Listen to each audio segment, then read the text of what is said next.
The views and opinions expressed in this podcast are simply that, opinions. All are presumed innocent until proven otherwise in a court of law. Sensitive topics are discussed. Discretion is advised. No decision from the jury in the Brian Walsh case today. What could be on their minds in that deliberation room? And a former football coach falls from grace. Now he faces a felony charge. What he has to do now after bonding out. And a woman accused in a drunken crash that killed a wedding day bride settles. But the amount may surprise you. We have all of that ahead. The court of law is done for the day. Let's get to Court of Opinion.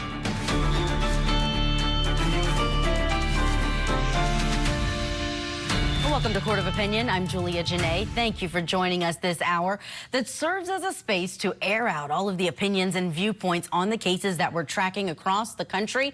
And that's with a top-notch panel of experts that we have on deck for you. They are not keeping their opinions to themselves. Let's get right to our first case. We're going to Massachusetts. This is the case against Brian Walsh. A jury of 6 men and 6 women. They went over 3.5 hours in the deliberation room today before they said, we want to go home. And they did not reach a verdict, but they did have a question. Walsh's fate still in their hands. Will they find that he premeditated the murder of his wife, Anna, or will they agree with the defense that there's no evidence that he did the killing? Let's get you caught up on everything you may have missed today in court.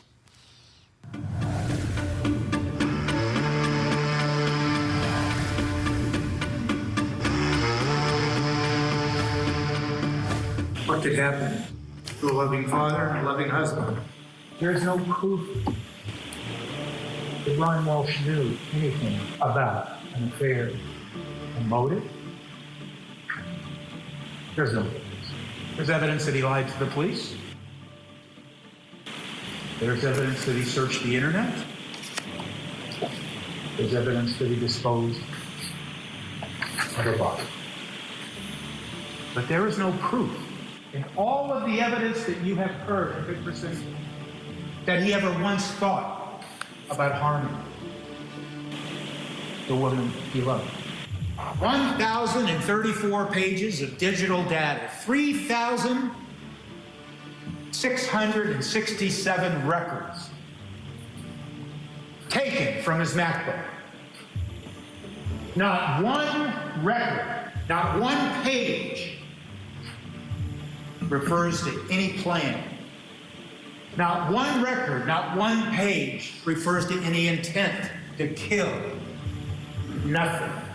Why is a man searching now if he had intended to kill his wife? Why is the man searching now If he had planned to kill his wife. Mr. Walsh loved Anna Walsh, the mother of his 3 children. There's no evidence that he deliberately premeditated a murder. There's no evidence that he ever intended to kill Anna Walsh. None whatsoever.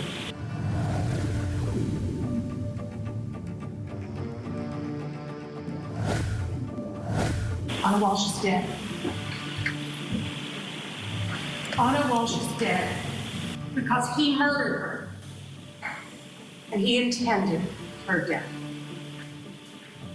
Anna Walsh is not missing.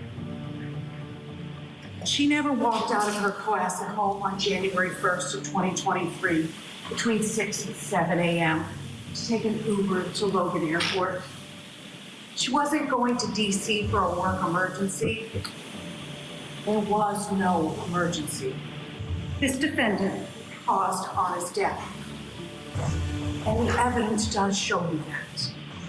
The evidence shows you that Anna didn't die of natural causes, but that Anna died a violent death in her Cohasset home on January 1st.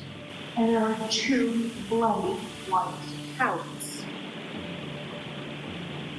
A towel was tested and had Anna's DNA. Why did the defendant throw those items out? Because they had Anna's blood on them. And the evidence shows you this because the defendant was researching cleaning. How to clean blood from what floors? Does the dishwasher clean blood? Is it possible to clean DNA off knife. The defendant did not want anyone to find Anna's body and to know how she died.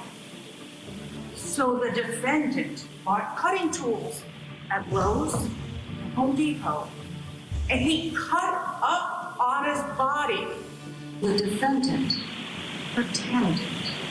He lulled Anna into thinking that everything was okay. He joked with her about a Porsche. He didn't want her to realize that he was aware of the relationship with Will or her ability to leave him. He wasn't going to let Anna know that she wasn't safe. The defendant set up an area in his basement where he surrounded it with plastic sheeting or a tie-back suit and dismembered his wife, the love of his life.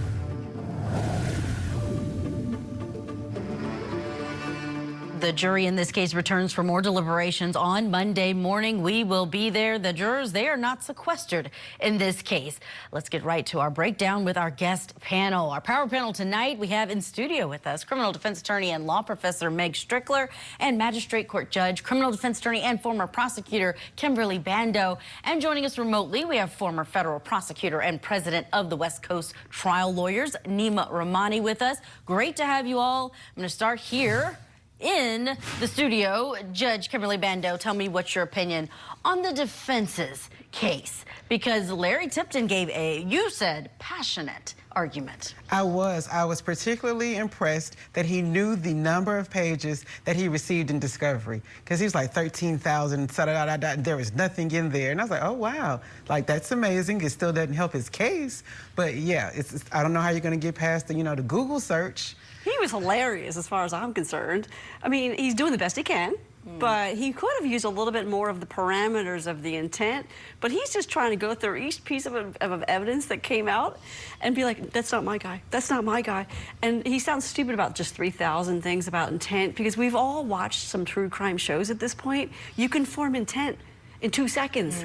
And so what are you harping on that for? Oh, yeah, good point. And Nima, he ended with just a very strong, he didn't have any caveats. He said Mr. Walsh was a loving father and a loving husband, and he did not kill his wife. He didn't ask for second degree, which was on the table, and these jurors are deliberating over that lesser charge as well.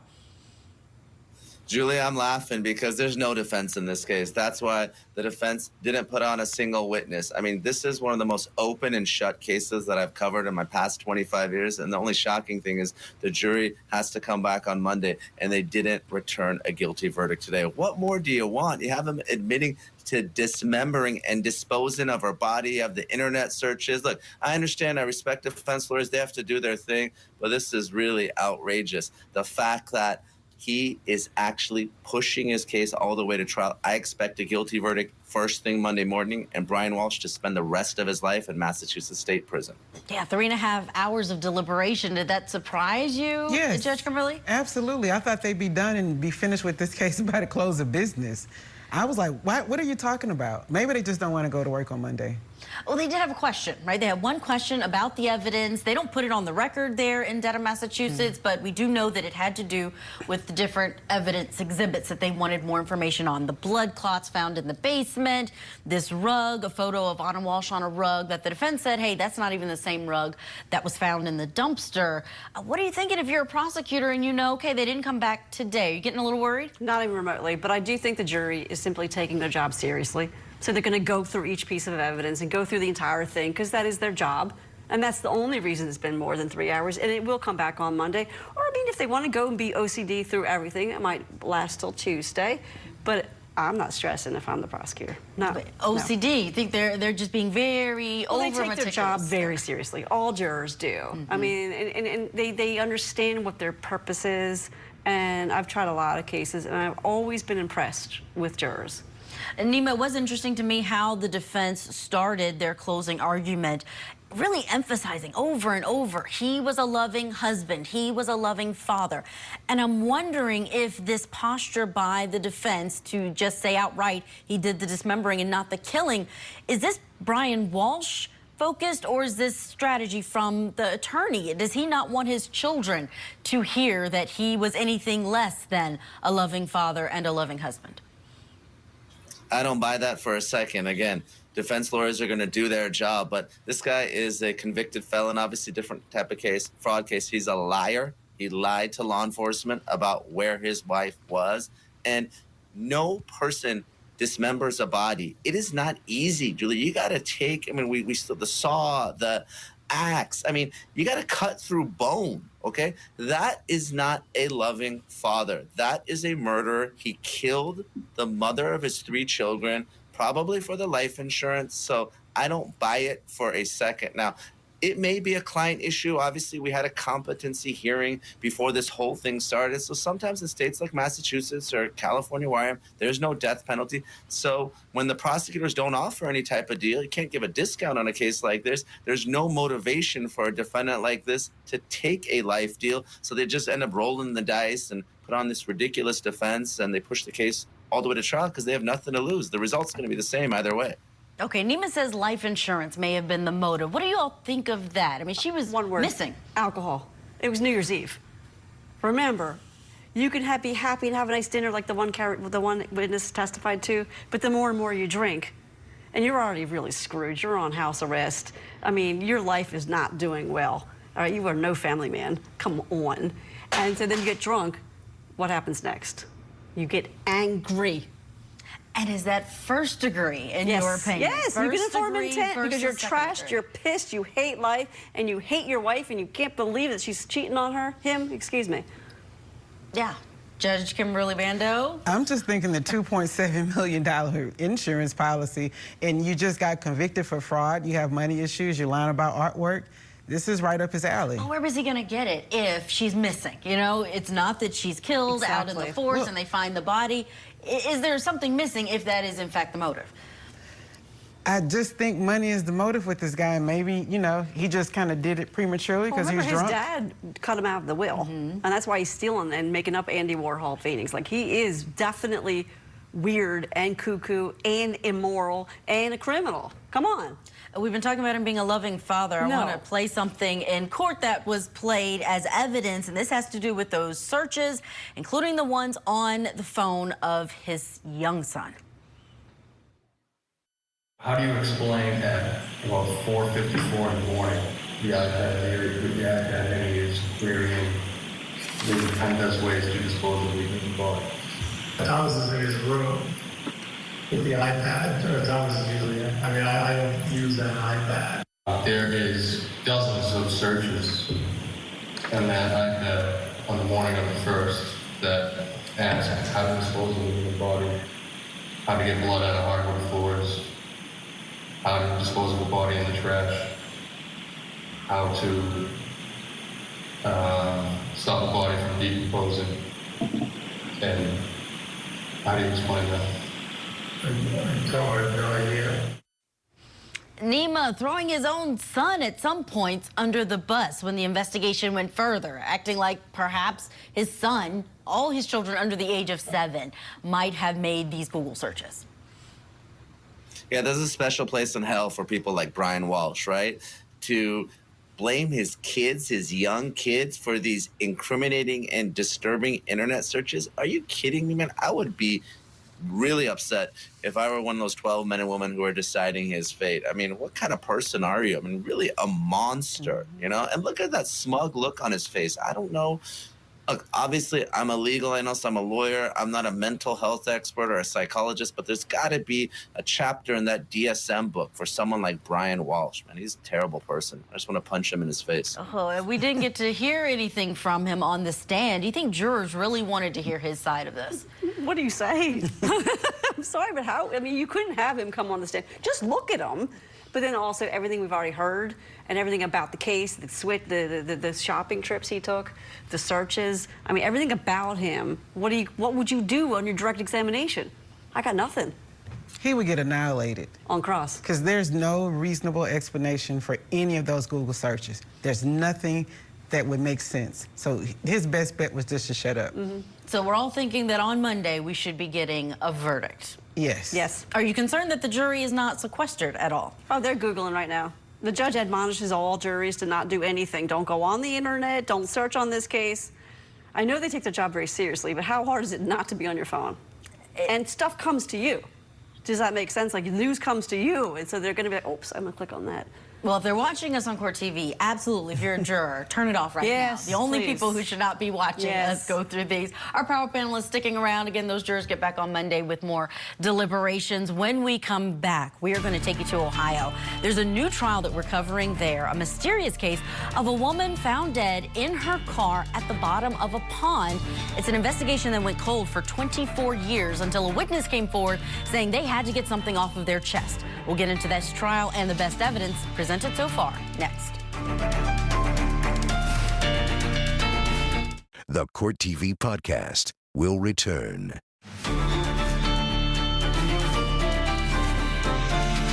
Directly from where I'm standing, if you look ahead, 4 rows back is Regina's grave. It's eerie to think that you seen her playing with her baby here, and now you're looking at a tombstone. Regina Roe Hicks went missing on October 18, 2001, after witnesses reported seeing her leave her boyfriend's home to pick up her son.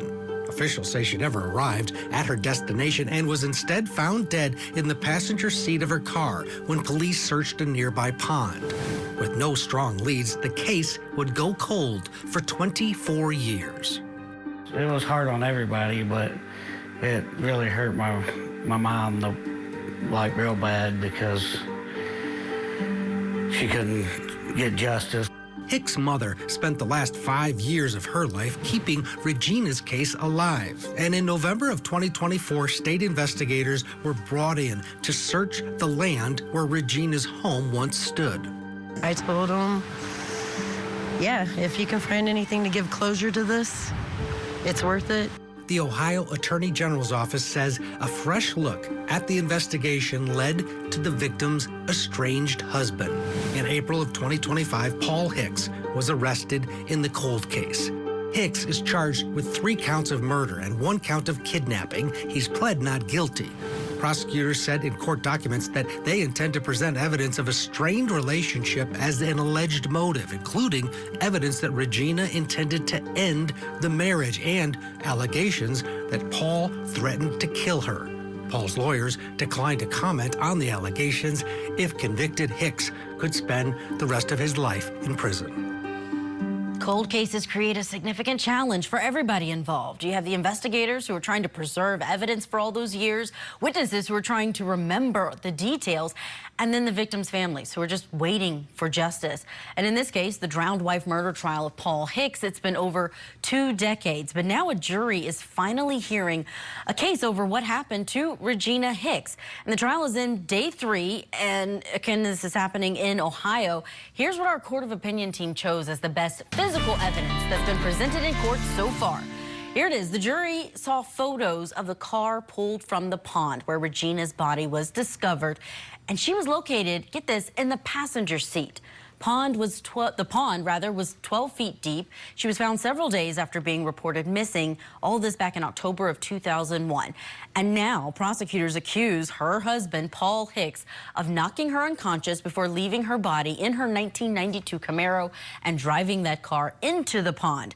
Let's bring back in our guests. We have on our panel today Meg Strickler, Kimberly Bando, and Nima Rahmani, all attorneys. We're happy to have you with us. Meg, let me start with you on this one. What do you think about that image inside of the courtroom for these jurors, seeing that from 24 plus years ago of her Camaro? It humanizes it. You've heard the story, and now you're seeing what actually occurred. You're alleging that she was found in that car, and now you're seeing it. You're seeing the darkness.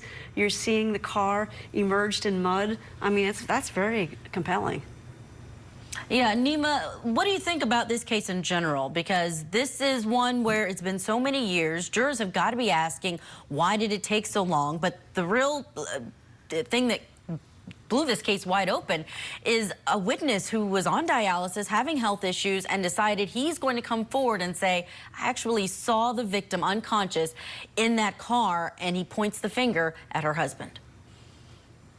Yeah, Julia, you're right. With friends like Steve Gates, I mean, who needs enemies, right? He's a star witness for the prosecution. He's testifying under a grant of immunity, which I'm sure the defense is going to go after. Look, it's a tough case. It's a cold case. It's a circumstantial case. But we know that the husband or the boyfriend is usually the #1 suspect. I'm going to go on record. If anything happens to me, the first person the FBI should be looking at is my wife. So I'm not surprised. And then you got Paul's sister, Crystal, who's testifying against him as well, saying that he was abusive towards Regina. She didn't see it, but she saw those signs of abuse. And we know today's domestic violence is tomorrow's murder. So I think the prosecution has enough, but this is not a slam dunk case at all. This is no Brian Walsh.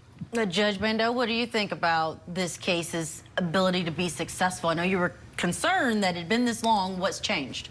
Yeah, so I think that they will be successful. My only concern is that, like everybody is saying, the time and space. But I think with the his friend coming forth and making a confession in conjunction with the sister saying, yeah, there was mud on the shoes. Yeah, they trudged in. I saw the scratch marks. I think it's enough that it will probably get to, beyond a reasonable doubt. We see that there's that money reward that the family who's waiting so long for justice on this one. Do you think that that's going to impede the jurors or make them question what this witness is going to say?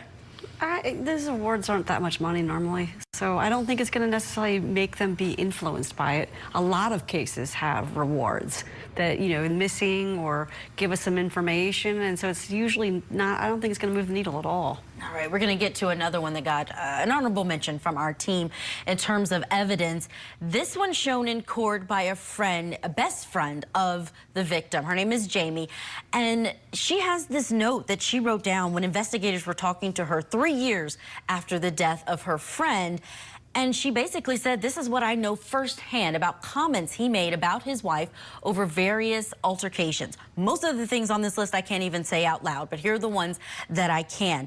One is that I hate you, and that he wanted her to die, that she's a ball and chain, that she's worth more to me dead than alive. I mean, these are just the most despicable things you can think of that she says he said, and it's coming into evidence. Nima, what do you think about this coming into evidence? This isn't his writing. This is the friend 3 years later writing it down for investigators. Yeah, this is going to be a potential issue on appeal. I understand why it came in.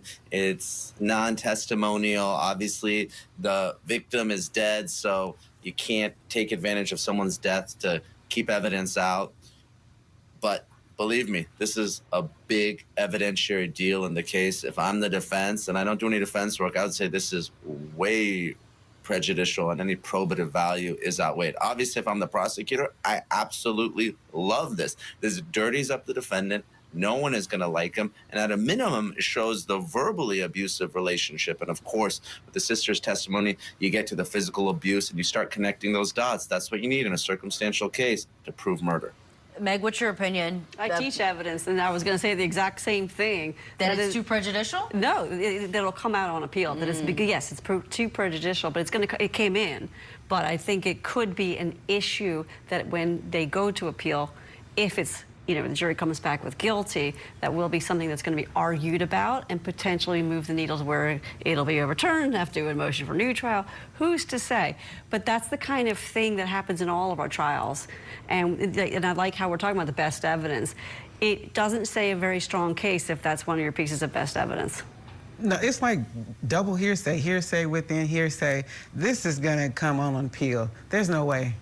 I mean, those words, when you're just seeing them, they are explosive. She wrote down the worst of the worst. She's not writing down any times that there may have been something positive between these two. But what about this relationship? How much is that going to help these jurors come to a decision when there's not a lot of physical evidence? This is going to be good lawyering on both sides. If the lawyer does well on the state side, then we got to humanize the entire storyline. And if it's the storyline that makes sense, then all the pieces of puzzle that are given as pieces of evidence, that will make them find the storyline and be guilty. On the other hand, this is a great case for a defense lawyer. We could punch holes left and right. Anima, your opinion on whether or not this is going to be successful, and what more do you want to hear on this case? Yeah, I agree. It may be a great defense case. The defense reserved their opening, so we don't even know what direction they're going to go in. But they got a lot to work with here in terms of reasonable doubt. One other thing is I'm questioning is, look, if this evidence was available 2 decades ago, what changed in this case? Is it really Steve Gates's testimony that, maybe he thought he was dying and he decides to come forward? I need to know what the relationship between those, is this a disgruntled former friend? Again, he's coming forward 20 years later. If he's your star witness, if you're the prosecution, you better make sure that he's bulletproof, because believe me, the defense is going to go after him very hard. Real quick, I want to throw in another piece of evidence, physical evidence that came out in this case.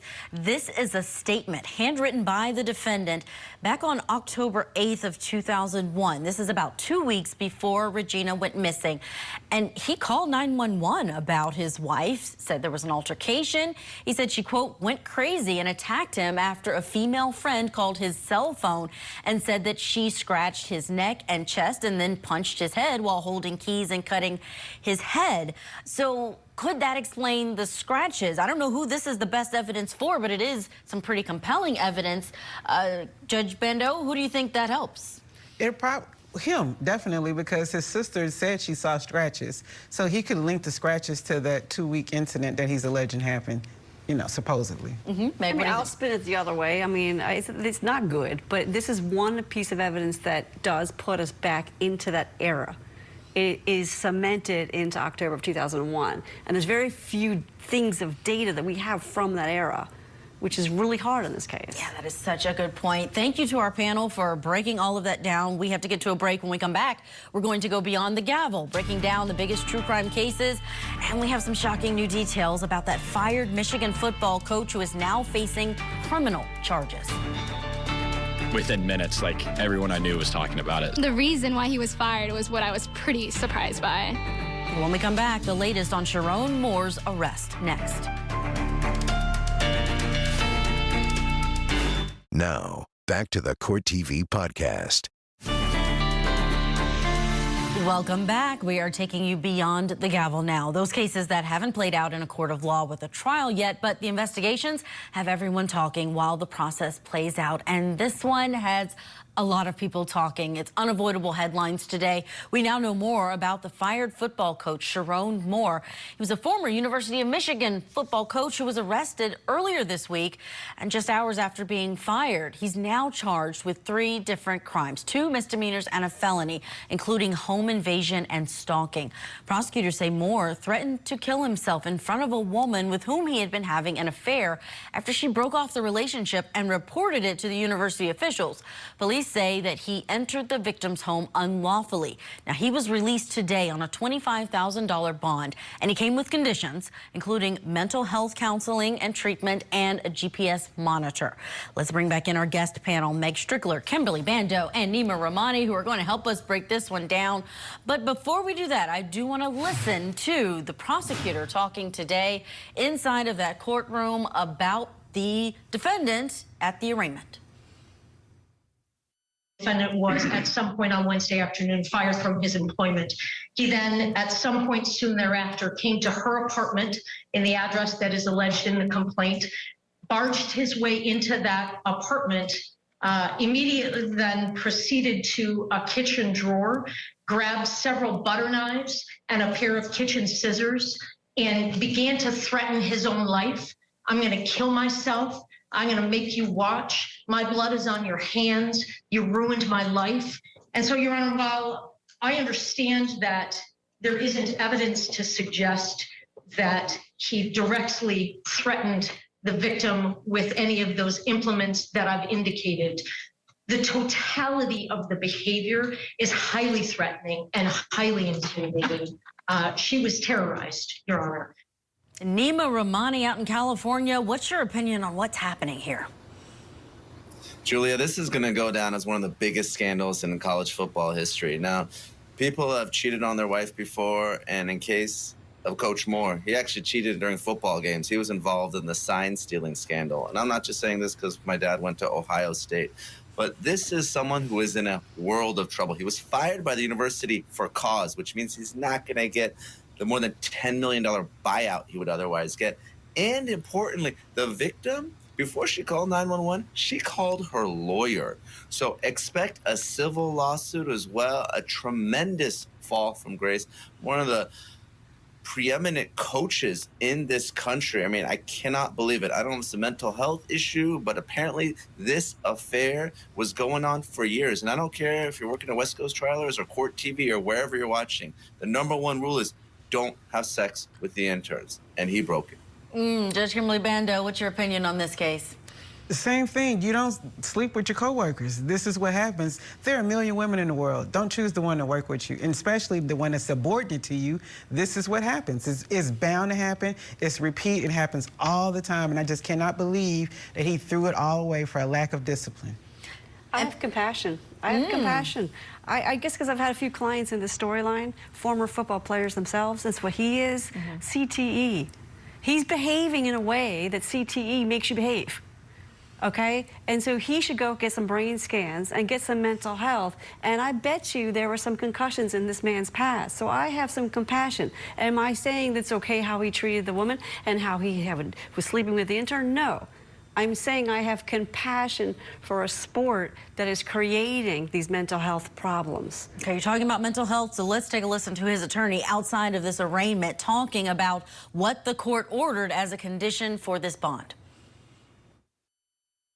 Following his arrest, my client was taken to the St. Joseph Mercy Health System for an evaluation, a mental health evaluation. My understanding is following that evaluation, he was not turned over for a commitment, but instead turned back over to law enforcement for lodging. That's where he's been in Washington County Jail since. I can also tell the court that the Community Mental Health Department saw my client yesterday for an evaluation as well, without any further recommendation. All right, now after that arraignment, the attorney spoke to reporters and said that there's mental health counseling that's been ordered that his client will be submitting to. He wanted to get more information about his state of mind. So Nima, Mega's saying she's got compassion for the situation the coach is in. Look, I have compassion too, but the common theme tonight, Julia, is these are cases that involve violence against women. Maybe it's not a murder case or a staged drowning, but he forcibly entered that home, at least allegedly. This is an intern. This is someone who's subordinate. You're the most powerful man in that athletic department, right? And you're taking advantage of this woman. The reason this is unlawful is the law presumes that you cannot say no to your supervisor. And apparently she did say no starting Monday. Started stalking her, calling her, texting her, showing up at her house. I had compassion, but plead guilty, get in some mental health treatment. Don't use this as an excuse for your criminal behavior. I'm not trying to make it as an excuse. I'm not. I'm just pointing out that there is an issue here that is a larger problem, and we need to worry about that because we don't have any more, what's his name, Aaron Fernandez or whatever, the patriot that killed people. Same storyline. There's that similar storyline keeps happening because these brains are throttled so often that they then become violent. I am not condoning violence against women. Gosh, no. In this case, he was actually threatening himself, not her. And I think the charge of home invasion is overkill. It's probably more of a criminal trespass. He's been going to her apartment for 2 years. This isn't his first rodeo at her house. He probably had a set of keys, or maybe she changed the locks. So I definitely don't think the threat of violence was to himself, and he just was trying to manipulate her emotionally, like take it back or I'm gonna kill myself. But there was not a threat of violence to her. Judge, talk more about that, because that home invasion there in Michigan, you have to break and enter into a dwelling with the intent to commit a felony. That's under the statute, and this is a third-degree felony. The other two are misdemeanors. If she opened the door, we don't know, and the defense attorney even said he hasn't seen the police report yet. No, that's what because the fact that they've been in a long-term relationship, I'm under the impression he knows exactly where it is. He's gone there for the last 2 years, at least that we know about, that has come out. So I don't think it was like a breaking and entering and a lurking type of situation. It probably was like, open the door, let me come in, we need to talk type of situation. I think that charge is overkill for what this situation is. Nima, do you think the University of Michigan is going to have to turn over any complaints or HR files that they have on the coach? Oh, I think they will, and I think heads should roll. This was the worst kept secret in Ann Arbor, that this affair was happening, and the timing of this is very suspect. after National Signing Day, after many, many high school players have already committed to the University of Michigan, after their season is over, except for the bowl game. I wouldn't be surprised if folks in that athletic department knew about this. There's a lot of rumors and speculation on social media. So I would want to know, what did the university know? When did they know it? And what steps did they take and fail to take to protect this young female employee there? Meg, I see you shaking your head. Do you think the university needs to well, there's already protections in this environment. So yes, they probably do know. And social media almost always talks about the real truth faster than any other place. So all Michigan needs to do is take a minute and just troll through social media, and you will see employees talk on social media and give evidence that I know that the young lady's lawyer's already finding. You have to check the court of public opinion. Yes. You all have been giving great, fantastic opinions on this case. We'll, of course, keep you updated on it here on Court TV, but we do need to get to a break. When we come back, we will get the hot takes on the cold facts. Our panel giving their opinions on today's biggest cases, from a wrongful death lawsuit that has settled in South Carolina and shocking new Epstein estate images, plus the latest chapter in the Karen Read saga. Don't go anywhere. This is the Court TV podcast. Welcome back to Court of Opinion. We're about to get the hot takes from our panel of experts, getting their strongest opinions on these cases. But because we want to get to all of them and to all of the stories, we are going to keep them, like they would have in a court of law, to 25 seconds to state their case. So let's get in to our first hot take of the night. This one is the wrongful death lawsuit in the case of a groom whose bride was killed by a drunk driver in a golf cart crash on their wedding night. Now, he has accepted a $160,000 settlement in that case.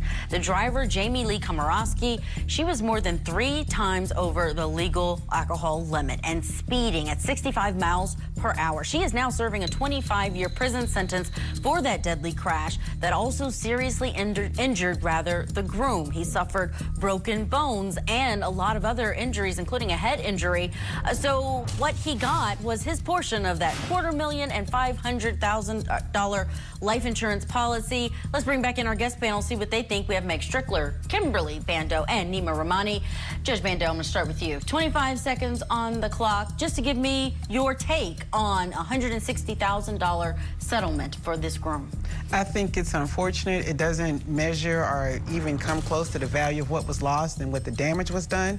But unfortunately, that's what the policy limits were. So that's all that they had to give, and anything else would probably just be futile because the person responsible is going to be in prison, so there's no way to recover.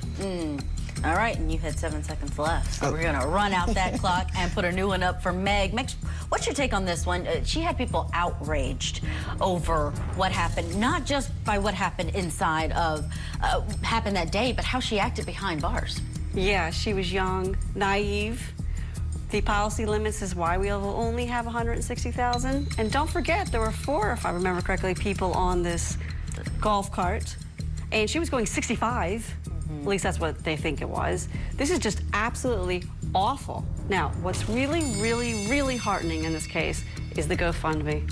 There was a GoFundMe that has raised at least $700,000. That is wonderful. Thank you for sharing that. I gave you extra time because I think the timer started before you started talking. All good. Let's go to Nima Rahmani, get his take on this case. Yeah, Kimberly and Meg are right. They took the easy way out. They took the insurance money. But yeah, someone who's serving time, you file against her, you get a judgment. She files bankruptcy. Ultimately, there's no money to be had. So it's just a sad, tragic case all around when you have someone who causes a death like this and doesn't have the deep pockets, insurance, assets, or otherwise have an ability to pay. Yeah, all right. Thanks, everyone, for those takes. Let's move to our second story. This one, really Capitol Hill. House Democrats released 19 new photos from the Epstein estate. Now, these were photos that were released without any real context, but they appear to show President Trump, former President Clinton, and other high-profile figures along with Jeffrey Epstein. And this release comes as the Justice Department faces a December 19th deadline to reveal its files, grand jury transcripts, a lot of other information in the Epstein investigation. It's a saga that continues. Meg Strickler, let me get your take on this latest release. 25 seconds. Keep it slow, Drip. Let's just see what a scumbag some of these folks are. I mean, this one bothers me. I know a lot about these kinds of cases, and it's way too pervasive. You put money and power and then put sex into it. We know it's everywhere. You keep dripping it every day it's in the news. It's just putting that screw, and God bless. All right, Nima Rahmani, what's your take? This is terrible for the court of opinion. And listen, I cringe when I see these rich and powerful men who were friends with a pedophile. But people are asking, is anything going to come of this? There's going to be no criminal case. There's going to be no prosecution, because a prosecution requires a victim who's going to walk into court, who's going to testify. This is hearsay. It's not admissible. And anything else under the confrontation clause, you need a victim who's going to testify and a witness. So I don't think we're going to get a criminal prosecution out of this, unfortunately. All right, Judge Kimberly Bando, this is one where the court of public opinion very interested in all of this, but no context with these photos. This is just a release and 19 images, different people. What's your take on how this impacts things? This is a warning shot. This is everybody in these photos. You better brace up, lawyer up, because we are coming. The photos are coming out. This has been going on through all these administrations, and it's been for a reason. And the public, the American people, and the world are about to find out what's in those files.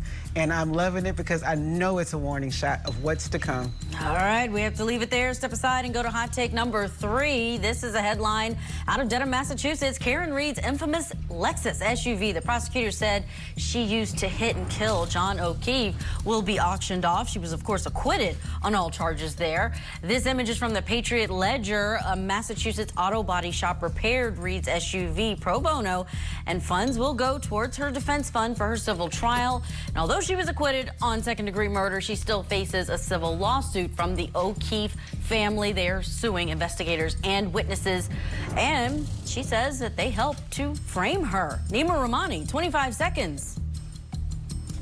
Julia, it's no white Ford Bronco, but it's certainly one of the most famous vehicles in a criminal case in recent history. So, you know, I tip my hat to Karen Reed. She fought the case and won, not once, but twice. I'm sure Alan Jackson's bills are pretty pricey. He's one of the best, outstanding work. So hopefully some of these funds can go pay off those legal bills while she fights the civil case. Judge Kimberly Bando, let's get to you.